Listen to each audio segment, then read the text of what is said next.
یہ کچھ دن بعد کی بات تھی. وہ تینوں اسکول میں تھے. جارج کے اسکول میں کسی سے لڑائی ہو گئی. عموماً بچے وہاں لڑتے جھگڑتے نہیں تھے، لیکن پچھلے کئی دنوں سے جارج کا کلاس فیلو اس سے عجیب سے جملے کس رہا تھا. وہ پڑھائی میں اچھا تھا، اور اس بار جب اس نے پہلی پوزیشن لی تو اسے عجیب و غریب باتیں سننے کو ملی.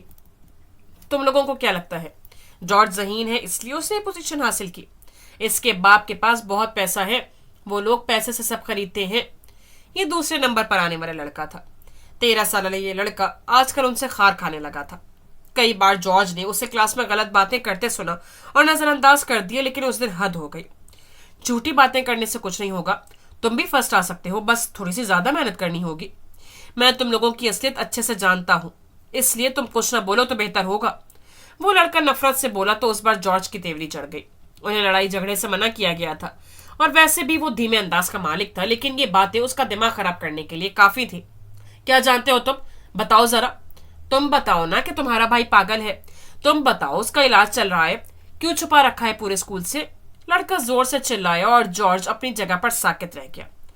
یہ بات تو راز تھی، پھر اسے کیسے پتا چلا؟ چاروں جانب اسٹوڈنٹس کی سرگوشیاں پھیل گئیں. میرا بھائی پاگل نہیں ہے. اچھا پھر کیا ہے بتاؤ؟ ہر ہفتے کیا لینے جاتا ہے وہ ہاسپٹل؟ لڑکا آگے بڑھا اور اس نے جارج کو دھکا مارا.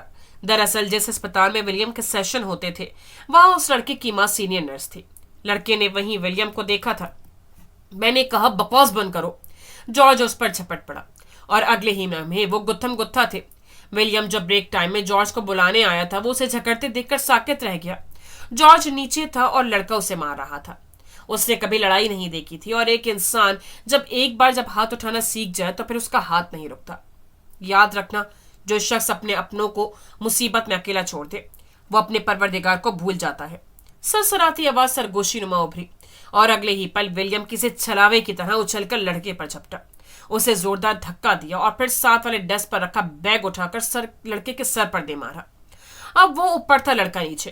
اس نے 3-4 بار بیگ لڑکے کے سر میں دے مارا اور پھر اٹھ کھڑا ہوا. اسے دیکھ کر باقی اسٹوڈنٹس پیچھے ہٹ گئے.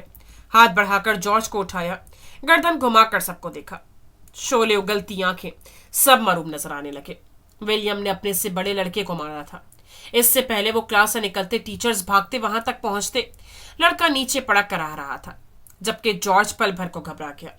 جو کام وہ کر چکے تھے مسٹر جوزف کو لازمی طلب کیا جاتا، اور مسٹر جوزف یقیناً اس ناخوشگوار بلاوے پر ان کی اچھی خاصی کلاس لینے والے تھے. 2 گھنٹے بعد وہ سب پرنسپل کے آفس میں موجود تھے. مسٹر جوزف اپنی لمبی چمچماتی گاڑی میں اسکول پہنچے. اسکول کے مرکزی گیٹ سے پرنسپل کے آفس تک آتے جاتے کتنی نگاہوں نے انہیں رستے دیکھا. سوٹڈ بوٹڈ چمچماتے جوتے پہنے ان کی شخصیت نمایاں تھی، اور اس وقت وہ پرنسپل کے آفس میں موجود تھے. جارج اور ولیم ان کے ساتھ تھے، جبکہ دوسرا لڑکا اور اس کے والدین بھی آفس میں تھے.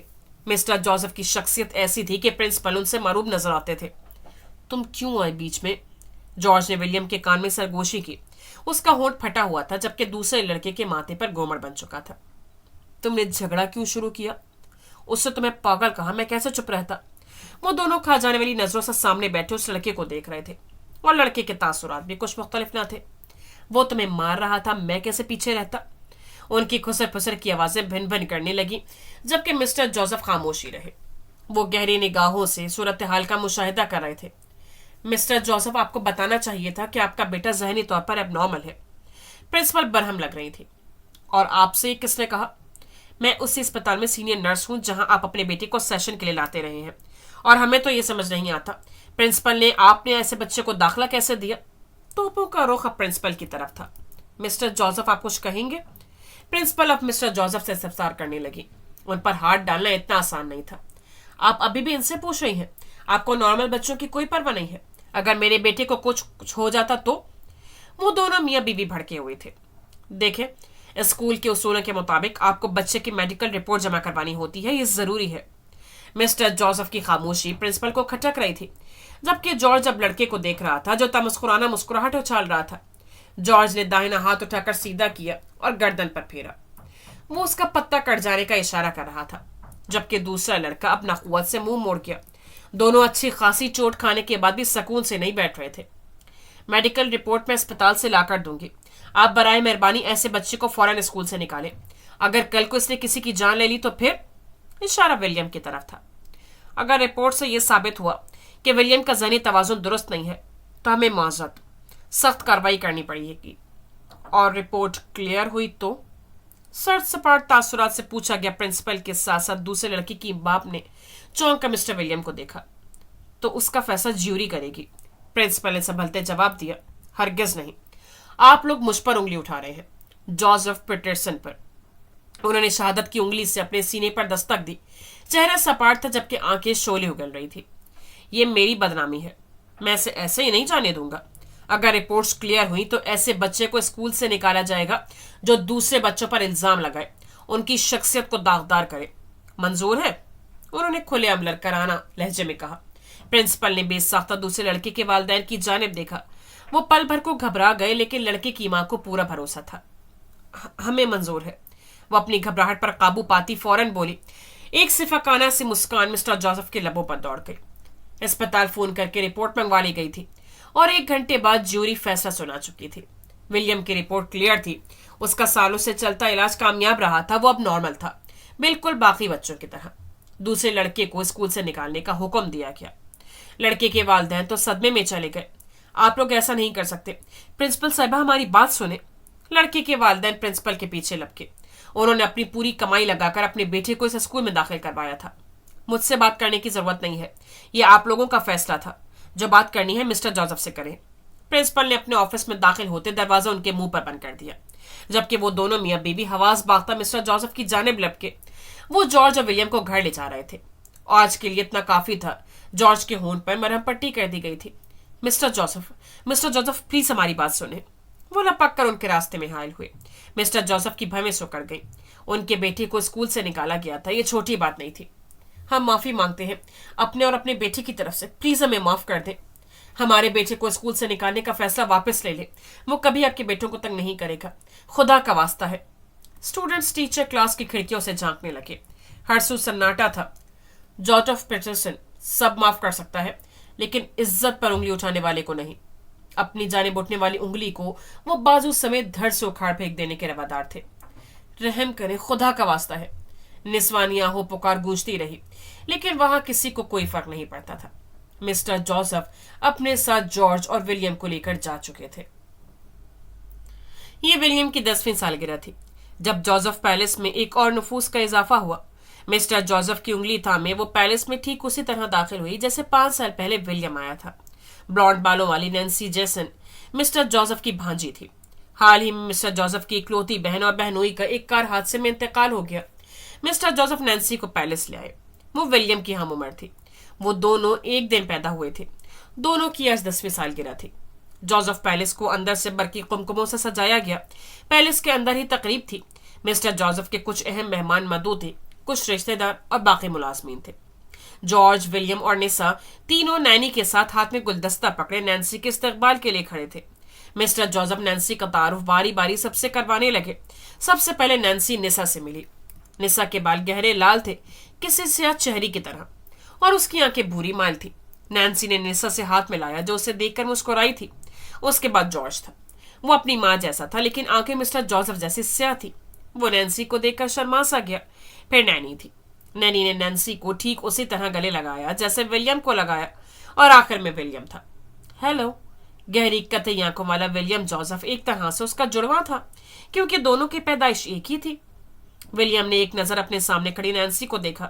سنہری آنکھیں، سنہرے بال اور کسی گڑیا جیسے نین نقش۔ وہ حقیقتاً گڑیا جیسی تھی۔ سفید میکسی پہنے، بالوں کو شہزادیوں کے سے انداز میں پیچھے باندھے، دونوں جانب سے نکلی ہوئی چند لٹوں کے ساتھ وہ ولیم کو پسند آ گئی۔ اس سے مسکرا کر نینسی کا ہاتھ تھاما۔ نینسی نے کم عمری میں اپنے والدین کو کھویا تھا اور اب اس کا یہی گھر تھا، یہی اس کی فیملی تھی، یہی سب کچھ تھا۔ وہ وہاں آ کر خوش تھے۔ کچھ دیر بعد وہ دونوں مہمانوں کی توجہ کا مرکز بنے ایک ساتھ کیک کاٹ رہے تھے۔ جلتی مشعلوں کے درمیان دھیمے سروں میں بجتا گرام فون اور اس پر ملتی نیک تمنائیں۔ ولیم کو آج سے پہلے کبھی اتنا اچھا نہیں لگا۔ وہ خوش تھا۔ جب کیک کاٹ لیا گیا اور کھانا شروع ہوا تب نینسی اس کے قریب آ کر بیٹھ گئی۔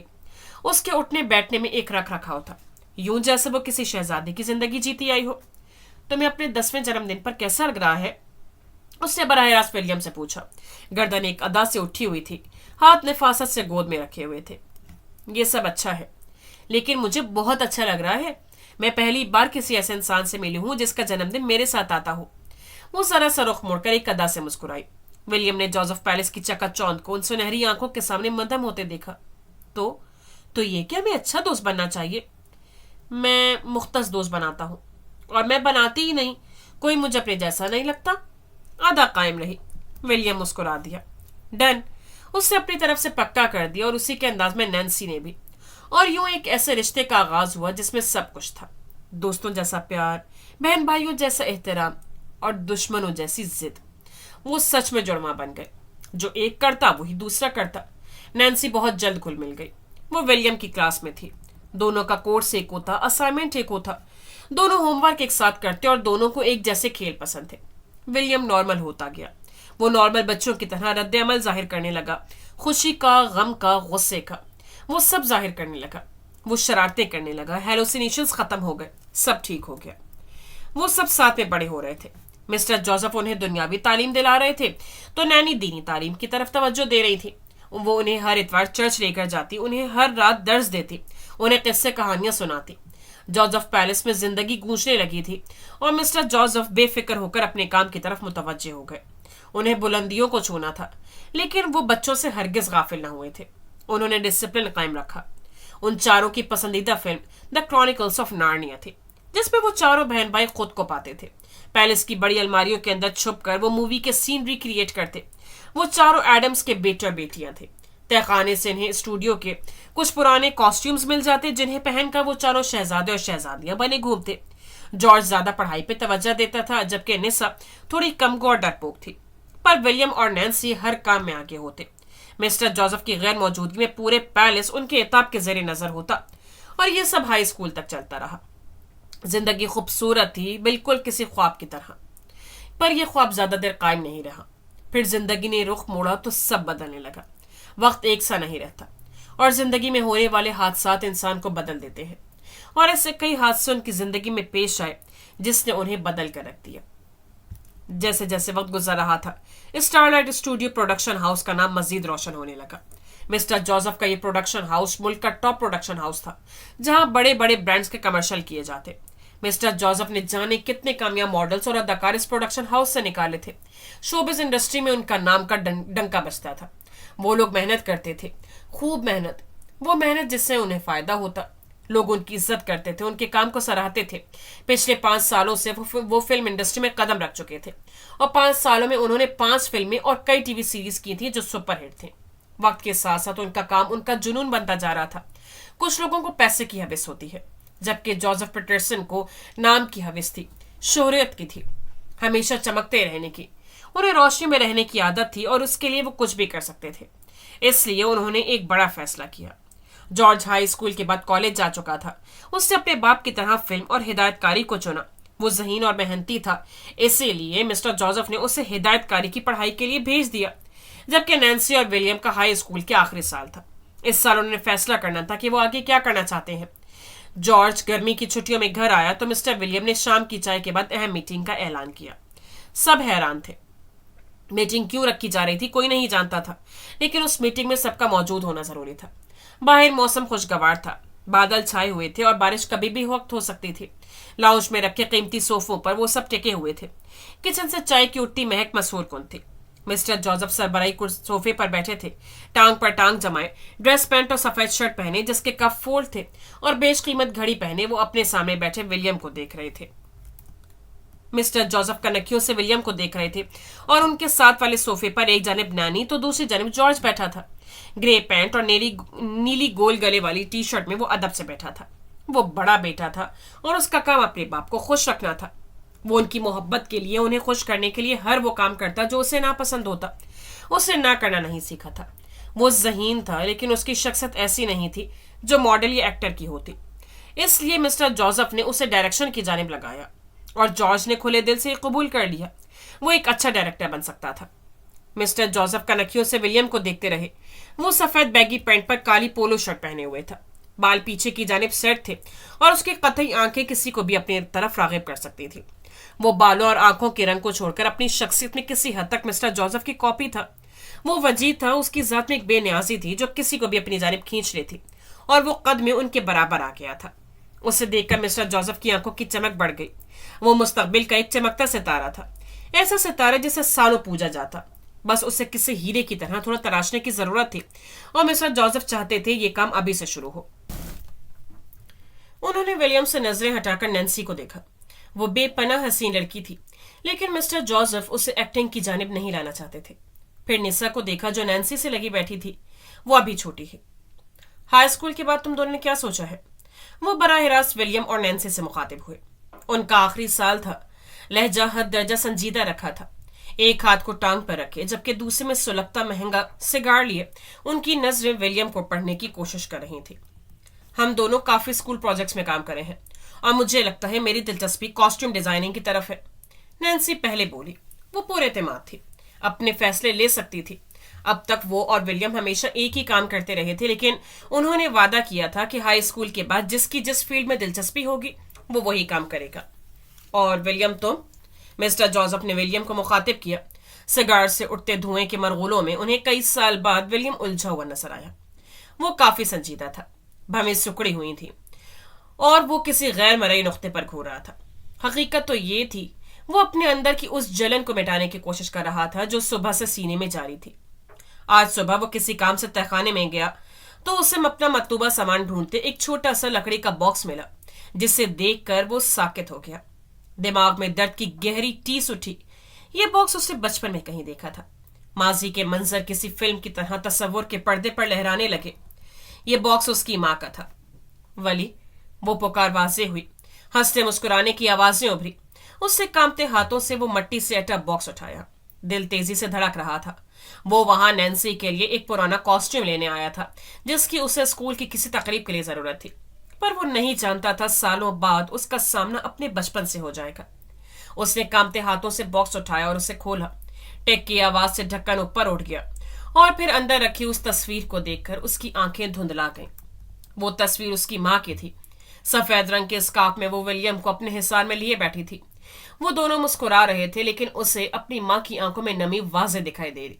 وہ انگلی کی پوروں سے ان کے چہرے کو چھونے لگا۔ ولی، اپنے پروردگار کو یاد رکھنا۔ آوازیں پھر سے گڑبڑ ہونے لگی۔ کئی الفاظ اس کی سماعت پر کسی ہتھوڑی کی طرح پڑنے لگے۔ آس پاس کا سامان غائب ہوا، تہ خانہ اور جوزف پیلس بھی۔ ہاں، وہ ایک چھوٹے سے اپارٹمنٹ میں تھا جہاں وہ بھاگ رہا تھا، اور اس کی ماں اسے پکڑنے کی کوشش کر رہی تھی۔ وہ دونوں ہنس رہے تھے، کھلکھلا رہے تھے، وہ دونوں خوش تھے۔ ولیم، سیڑھیوں پر نینسی کی آواز ابھری اور وہ کسی خواب سے جاگ اٹھا۔ تیزی سے باکس واپس بند کر کے رکھ دیا اور بازو سے آنکھیں رگڑی۔ کبھی کبھی کچھ یادیں یادداشت سے اوجھل ہو جاتی ہیں، لیکن ہماری روح سے چپکی رہتی ہیں، کسی یاسیب کی طرح جو کبھی بھی کسی بھی وقت ایک آئینے کی طرح ہمارے سامنے آ کھڑی ہوتی ہیں۔ اور ولیم کے ساتھ بھی اس وقت یہی ہوا تھا۔ جو باتیں وہ بھول چکا تھا وہ پوری جزیات سے تازہ ہو گئی تھی۔ ولیم، کاسٹیوم مل گیا تمہیں؟ نینسی پکارتے اس کے قریب آئی، جبکہ ولیم نے نظریں چراتے نفی میں سر ہلایا۔ کچھ دیر بعد وہ کاسٹیوم ڈھونڈ کر اوپر آ گئے، پر ولیم ابھی تک ان احساسات کے زیر اثر تھا۔ ولیم، مسٹر جوزف کی پکار پر وہ ہال میں واپس لوٹا۔ ایک نظر اٹھا کر مسٹر جوزف کو دیکھا جو اپنی پوری توجہ اسی کی جانب مرکوز کیے بیٹھے تھے۔ لوگوں کو اس پر رشک آتا تھا کہ وہ جوزف پیٹرسن کا بیٹا ہے، وہ شخص جس کی ایک جھلک دیکھنے کو لوگ بےتاب رہتے تھے۔ وہ جس فریم میں آ جاتا اس کا حسن بڑھ جاتا، وہ شخص جس نے اپنے بچوں کو شہزادے شہزادیوں جیسی زندگی دی تھی، وہ شخص اپنا ہو کر بھی اپنا کیوں نہیں لگتا تھا۔ وہ کئی لمحے اپنے باپ کو دیکھتا رہا اور پھر نظریں جھکا لیں۔ وہ ہولے سے بڑبڑایا، ابھی کچھ سوچا نہیں ہے۔ وہ بس اتنا ہی کہہ پایا۔ مسٹر جوزف نے سمجھتے ہوئے اس بات پہ سر ہلایا، لیکن میں نے کچھ سوچ رکھا ہے۔ سگار کو ایسٹرے میں رکھتے وہ اسی انداز میں بولے۔ ولیم چونکا۔ سب مسٹر جوزف کی جانب متوجہ تھے۔ ولیم کے لیے انہوں نے کیا سوچ رکھا تھا؟ میں چاہتا ہوں تم شوبز جوائن کرو، عام سے انداز میں حکم چلایا گیا۔ نینی اور نینسی نے بے چینی سے پہلو بدلا۔ ولیم کو شوبز میں کوئی دلچسپی نہیں تھی، وہ کسی صورت اس فیلڈ میں نہیں جانا چاہتا تھا۔ جارج نے میرے کہنے پر ڈائریکشن کو چنا ہے، وہ ذہین ہے، کر لے گا، جبکہ تم وجیح ہو اور میں چاہتا ہوں تم اس کا فائدہ اٹھاؤ۔ وہ اب تھوڑا آگے ہو کر بیٹھے، گلے کا اوپری بٹن کھلا ہوا تھا۔ وہ آج ہی دوسرے شہر سے لوٹے تھے۔ تکان ان کی آنکھوں میں واضح تھی، پر وہ تازہ دم تھے۔ ان کی اس ذرا سی تعریف پر جارج کا چہرہ سرخ پڑا، جبکہ ولیم نے جبڑے سختی سے بھینچ لیے۔ تمہارا رنگ روپ، تمہارا قد کاٹ، تمہاری آنکھیں، تمہاری شخصیت تمہیں آسمان کی بلندیوں پر پہنچا دے گی ولیم، اور میں چاہتا ہوں تم اس کی شروعات ابھی سے کرو۔